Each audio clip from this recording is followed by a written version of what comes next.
Action.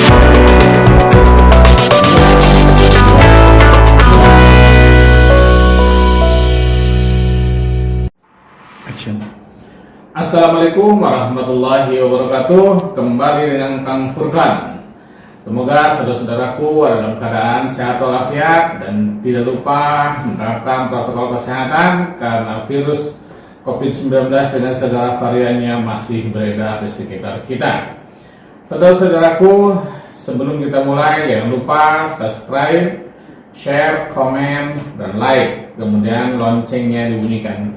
Nah, selanjutnya kita seperti sudah ketahui bahwa BNPT yang pada pekan lalu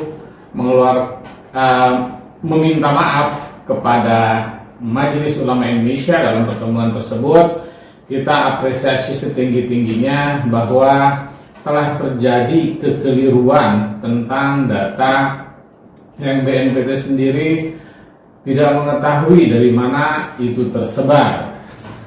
Nah, kemudian dalam silaturahmi dan dialog dengan MUI, dengan kerendahan hati BNPT meminta maaf atas data-data tersebut.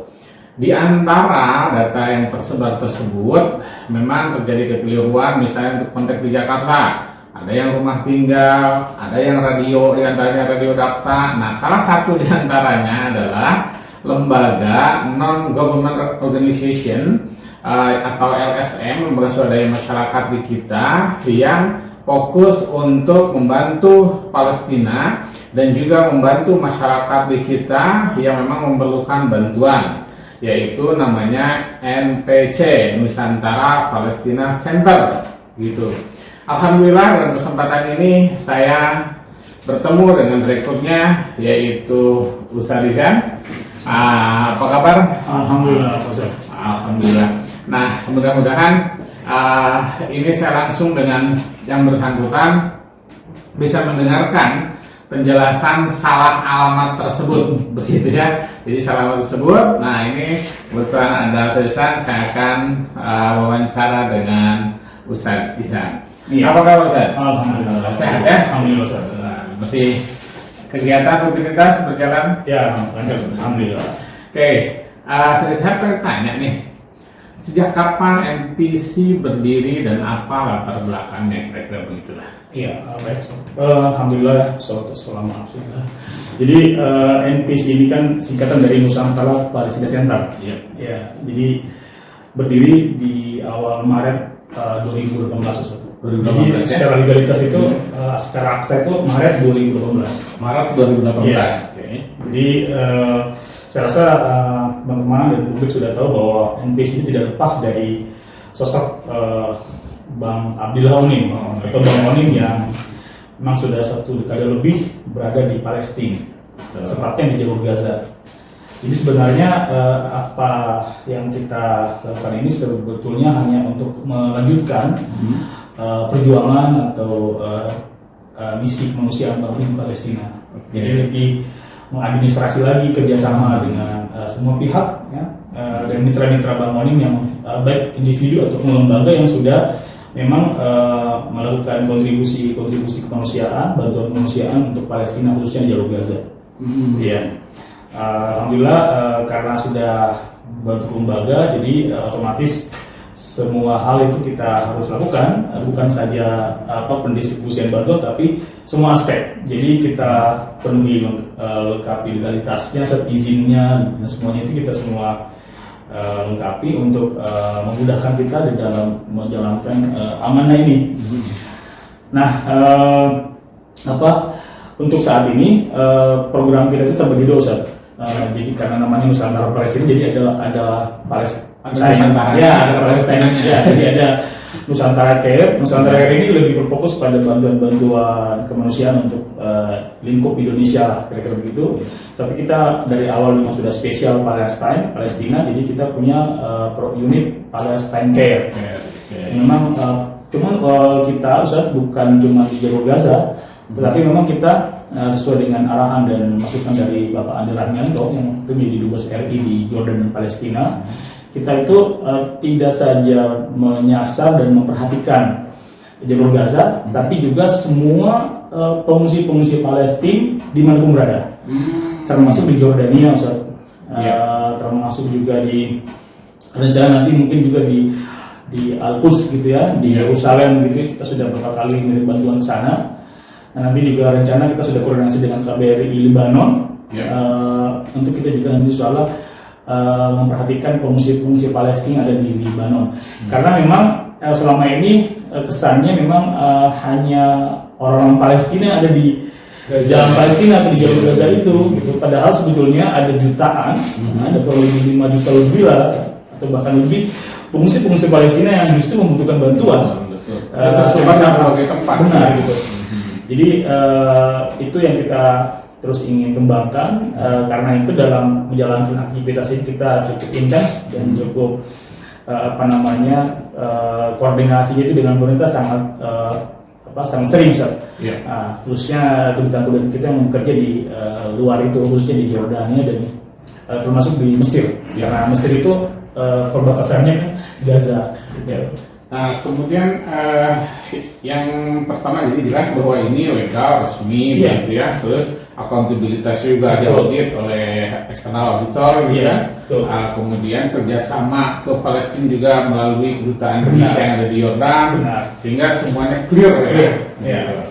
Nah, kemarin kemudian kalau sudah begini, mendengar berita BNPT itu gimana apa kira-kira? Biasanya apa bermasalah? Saya terima kasih banyak ya sama Ustaz Furqan melalui channel ini ya, akhirnya kita bisa klarifikasi ya. Yang awalnya kita juga sebenarnya tidak ingin terlalu menanggapi, Ustaz. Karena bagi kami, mohon maaf dengan segala hormat pihak-pihak terkait, kami menilai bahwa informasi itu sebetulnya hoax gitu bagi kita. Apa hoaxnya? Karena kita dituduh atau diklaim kita berafiliasi ke JAD. Nah, JAD itu saya nggak ngerti itu apa gitu, Ustaz. Makhluk apa ya? Saya nggak ngerti. Nah, itu jelas ya, terlepas dari motifnya apa, yang pasti itu benar-benar sesuatu yang tidak benar, dan saya sangat menyayangkan karena ini sudah diedarkan begitu, Ustaz. Ya. Tapi saya apresiasi sebenarnya secara prinsip kami ini mengapresiasi kerja BNPT yang memang berada di garda terdepan untuk menjaga NKRI ini, negara kita dari ancaman terorisme. Itu saya rasa semua kita harus berpartisipasi. Malah melalui channel ini saya mengatakan bahwa kami mendorong agar BNPT bisa membina termasuk lembaga-lembaga kemanusiaan yang memang beririsan itu dengan luar negeri gitu. Jadi tapi untuk NBC dari awal memang kita sejak awal berdiri itu memang sudah koordinasi dengan pemerintah perwakilan pemerintah kita di luar gitu, Ustaz. Jadi kita hati-hati, bahkan di Gaza sendiri kenapa kita cukup percaya diri, karena di sana ada Bang Onim, Pak Abdullah Onim, bahwa bantuan yang kita kirim itu benar-benar dikontrol, didistribusikan dengan baik dan dievaluasi oleh Bang Onim sendiri. Jadi saya rasa kita sangat terbuka, dan memang NBC dari awal meyakini, Ustaz, bahwa kita ini bekerja hari ini itu seperti di akuarium gitu. Semua harus transparan gitu. Jadi ketika ada isu seperti itu kita tidak khawatir sama sekali, karena kita siap diminta keterangan gitu, apakah itu benar atau tidak begitu. Tapi saya pastikan sebagai Direktur Pelaksana Nusantara Operasi Center bahwa kita sama sekali tidak terhubung dengan kelompok atau kegiatan-kegiatan semacam itu. Dan naudzubillah gitu. Tadi disampaikan oleh Ustaz Ihsan ini bahwa memang BNPT menjalankan tugasnya tentu saja harus melindungi warga negara dari segala macam teroris.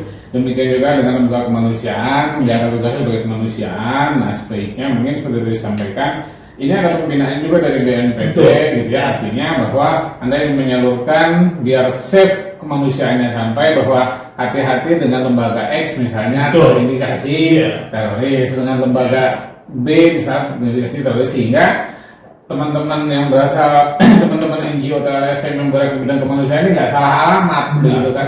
Jangan kemudian begitu salah alamat kemudian dihabisin, begitu. Nah, itu sebetulnya harusnya sejak awal dia sudah dikasih warning bagaimana, kecuali udah dikasih warning ditabrak terus, nah itu lain cerita kan begitu. Kira-kira begitu ya maksudnya. Benar banget Ustaz.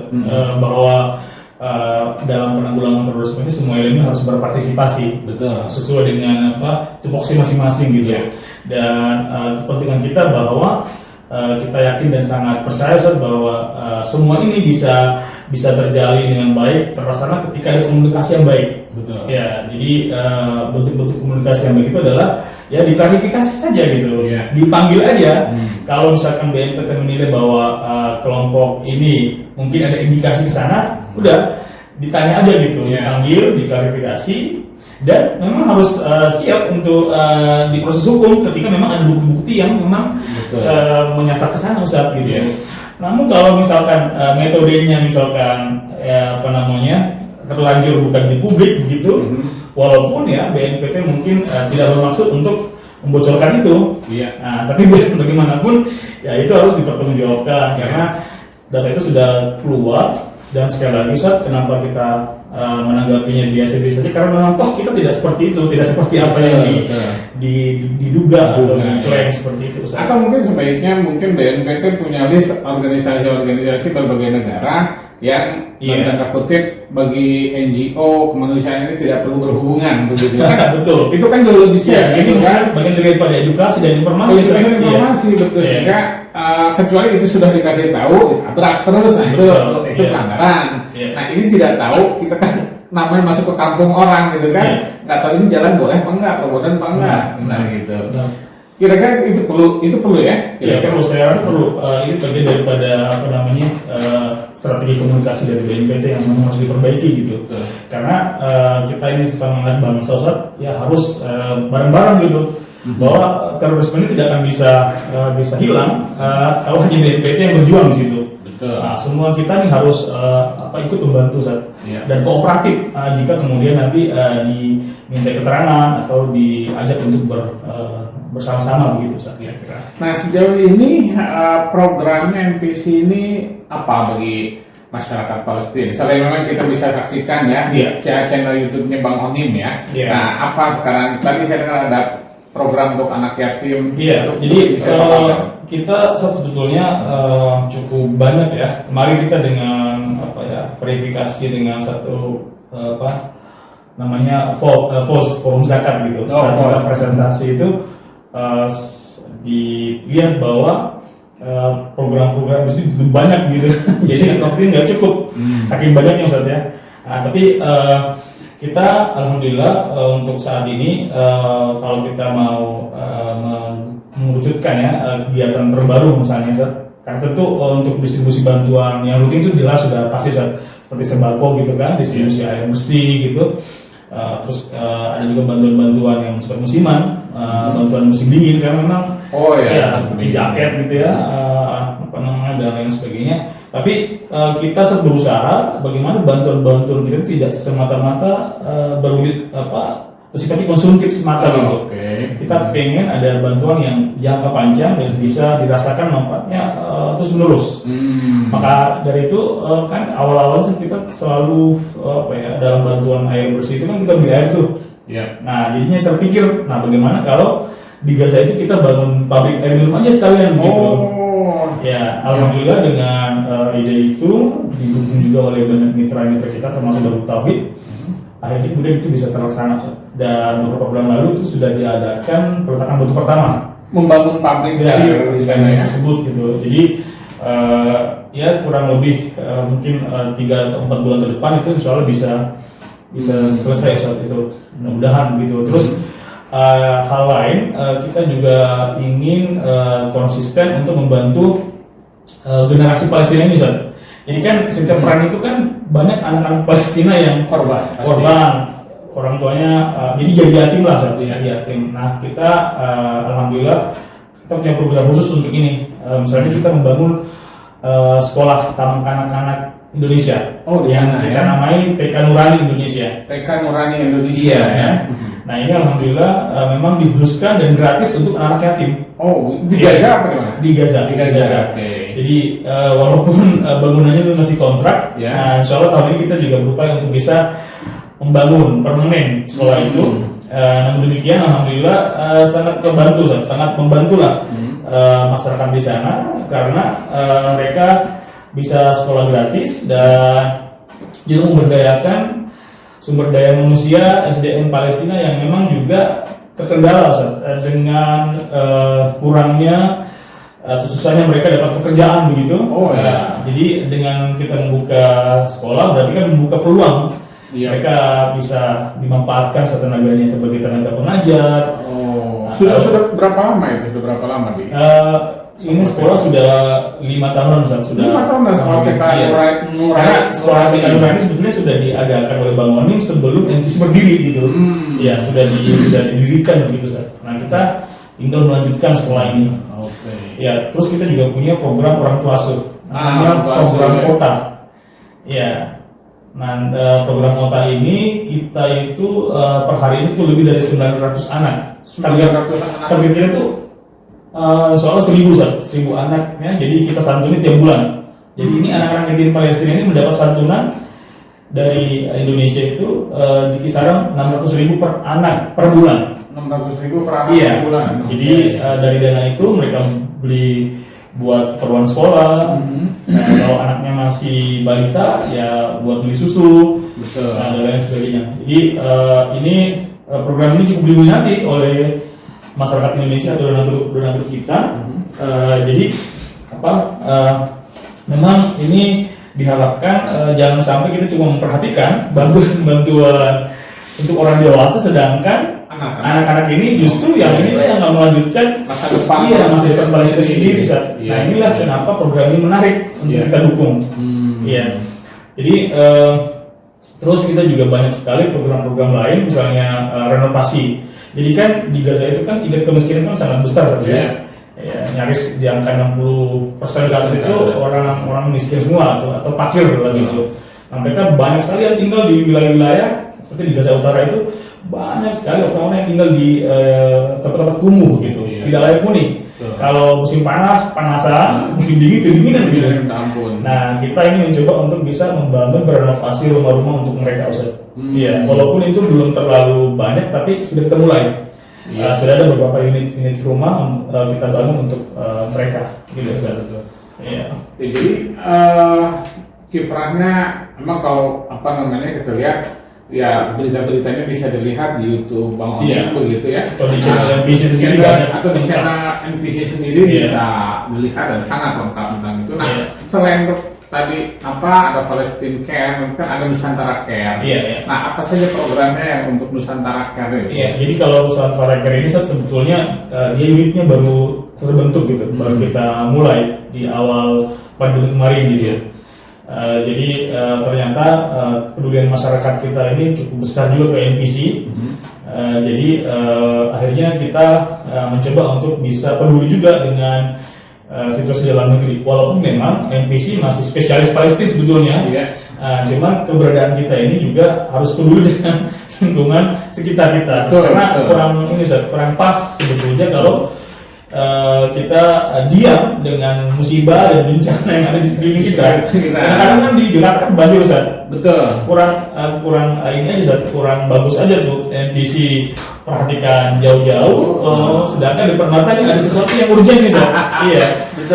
Apalagi COVID kan. COVID. Nah, di mana waktu itu sangat dibutuhkan bantuan lah. Bantuan dari sama kita gitu. Jadi alhamdulillah kita juga campaign-kan itu, Ustaz, campaign-kan kepedulian dalam negeri, dan ternyata respon masyarakat itu banyak juga, Ustaz, untuk itu. Luar biasa ya? Luar biasa. Jadi yang paling konkret itu ketika kita hadir di gempa Sulawesi Barat tahun lalu, Ustaz. Sulawesi Barat, betul. Jadi di akhir Februari atau Maret itu kita alhamdulillah sempat hadir di sana, dan di sana ada 2 bulan lah saat itu kita buat kita buat posko induk, kita buka dapur umum untuk membantu para penyintas gempa di Sulawesi Barat. Dan per hari ini, Ustaz, alhamdulillah kita ini juga sudah membantu proses pembangunan madrasah ibtidaiyah di wilayah Marunda. Jadi ada madrasah ibtidaiyah namanya Mispaga, jadi madrasah ibtidaiyah swasta. Jadi waktu gempa itu rubuh itu sekolahnya. totality hancur tuh. Betul ya, semua. Jadi anak-anak itu sekarang sampai hari ini masih belajar di tenda-tenda pengungsian, di tenda-tenda yang kita bangun itu. Malah kita sudah sumbangkan tenda. Cuma kita kasihan, ternyata sampai sekarang, sampai waktu itu belum ada bantuan juga untuk pembangunan sekolah itu kembali, apalagi swasta, Ustaz. Akhirnya kita inisiasi untuk membantu pembangunan kembali gedung itu. Dan insya Allah ditargetkan awal Maret itu sudah bisa kita resmikan, insya Allah. Iya. Jadi kita berharap bantuan ini bisa lebih kepada bantuan yang bersifat jangka panjang. Iya. Walaupun tidak bisa dipungkiri, kadang-kadang bantuan konsumtif itu juga penting. Kalau memang darurat, bisa kebencanaan begitu. Betul, bencanaan jangka pendek gitu yang sudah diselesaikan. Tapi napas dari atau kesepakatan banyak NGO saya rasa lebih kepada pembangunan yang berkelanjutan itu, ya itu akan kita dorong ke sana untuk bantu kita baik di Palestina maupun di Nusantara kita.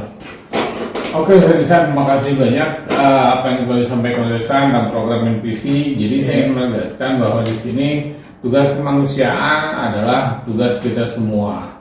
Lembaga-lembaga negara, baik itu pihak keamanannya ataupun pihak-pihak yang lain, baiknya kita... Satu lagi, mungkin ini terakhir ya. Jadi NPC itu punya tagline, Education and Social Working. Education and Social Working. Jadi justru aspek edukasi ini yang kita kedepankan. Ya, jadi insya Allah kita juga punya litbang, divisi litbang, NPC yang memang fokus untuk bisa mengkaji isu-isu ini dengan lebih baik lagi, lebih terprogram, terencana dan berbasis pengetahuan. Karena itu di tahun lalu kita berhasil mencetak buku gitu ya. Buku ini kita beri nama Perjuangan Belum Selesai. Ini potret kondisi sosial ekonomi Palestina. Nah di sini beli buku ini, alhamdulillah ada Dr. Teko Paizah ya, ini Dirjen Informasi dan Diplomasi Publik Kementerian Luar Negeri. Ini memberikan kata pengantar buku itu ya. Jadi kita ingin hadir untuk memberikan sebuah fakta sosial ekonomi bahwa ini loh kondisi hari ini. Kenapa kita harus hadir di Palestina begitu? Memang ada krisis kemanusiaan, memang ada krisis sosial yang itu harus tergambar secara real dan faktual di temuan-temuan kita usaha itu. Jadi tidak semata-mata karena kita ini agama Islam, Muslim, lalu bantu Palestina. Tapi memang ada alasan tadi Ustaz, bahwa ada kebutuhan itu. Kenapa kita harus membantu mereka? Gitu. Ya, memang terkait dengan Palestina, kita sebagai bangsa yang besar, bangsa Indonesia, sebagai bangsa yang besar, bangsa Indonesia, kita punya hutang sejarah kepada bangsa Palestina. Indonesia merdeka tahun 1945, 17 Agustus 1945. Tapi apakah ujung-ujung kita merdeka diakui dunia? Tidak sama sekali. Kita baru diakui, dan itu baru ada pengakuan, itu pertama kali adalah oleh Palestina, kemudian oleh Mesir, gitu loh. Nah itu melalui diplomat kita yang pada saat itu oleh Kiai Haji Agus Salim dan luar biasa semuanya melakukan diplomasi untuk mengakui kemerdekaan Indonesia yang kemudian diakui dunia. Tanpa ada pengakuan dari berbagai negara, tidak mungkin kita bisa merdeka diakui oleh dunia. Nah bagi kita bangsa yang beradab, sebagaimana di dalam Pancasila, ya, kemanusiaan yang adil dan beradab, kita punya keadaban. Ini kita harus memperhatikan ini. Nah, kemudian sejak tahun 1955 itu ada Kongres Asia Afrika yang itu digagas oleh Bung Karno untuk memerdekakan bangsa-bangsa yang terjajah. Sekarang ini semua sudah merdeka, kecuali Palestina yang belum merdeka. Tentu saja ini juga bagi kita adalah sebuah PR yang ditugaskan secara konstitusi. Jelas sekali itu. Jadi yang pertama adalah urusannya kita dalam tanda kutip hutang budi, pengakuan kita terhadap bangsa Palestina. Yang kedua adalah tugas kemanusiaan kita. Jadi ini menjadi sangat penting bagi kita. Mengapa kemudian NPC ini bergerak, ya, membantu pemerintah sesungguhnya adalah untuk dalam tanda kutip membayar hutang-hutang budi ini, ya. Itu hutang itu tidak bisa dibayar dengan apapun begitu. Nah, happy dengan memperhatikan masyarakat Palestina, membantu orang-orang di Palestina dengan dasar kemanusiaan, ya, dengan dasar hubungan, menjaga hubungan yang baik antara Indonesia dengan Palestina dan seterusnya. Ini menurut saya suatu hal yang sangat baik. Oleh karena itu, dalam kesempatan ini sebagai closing, saya ingin mengatakan bahwa ini adalah tugas kemanusiaan dari masyarakat Indonesia untuk masyarakat Palestina, dan tentu saja negara juga punya tugas menjaga Republik Indonesia dari berbagai gangguan, apakah itu teroris ataukah gerakan-gerakan radikal yang lainnya. Tentu saja menjadi kewajiban pemerintah. Nah, namun dalam konteks ini kemudian ini harus ada sinkronisasi, sinergi antara pemerintah dengan masyarakat. Kalaupun ada diindikasikan ormas atau LSM di luar negeri yang dalam tanda kutip dikasih warning bahwa ini adalah terkait dengan teroris, terkait dengan ISIS dan lain sebagainya, nah saya kira terbuka bagi lembaga-lembaga, bukan hanya NPC saja, bukan hanya NPC saja, namun juga lembaga-lembaga yang lain supaya tidak berhubungan dengan ini. Saya kira mereka bisa menerima. Jangan kemudian ketika sudah berjalan kita nggak tahu masuk ke tempat mereka, nah kemudian Anda dituduh Anda pendukungnya. Ini kan sangat-sangat keliru gitu. Nah, udah begitu, ketika itu keliru, kemudian itu tidak terjadi. Kalau lembaga negara hanya bisa sudah minta maaf karena itu ada kekeliruan, tapi yang dirugikan adalah lembaga swadaya masyarakatnya, kemudian juga masyarakat yang kita bantu di sana, begitu. Nah, saya kira ini juga harus dijadikan perhatian. Coba nih kalau yang salahnya NPC atau yang salahnya yang lain, habis itu wah pengadilan penjarakan semua begitu. Nah, saya kira ini harus ada keadilan. Benar, ya. Inilah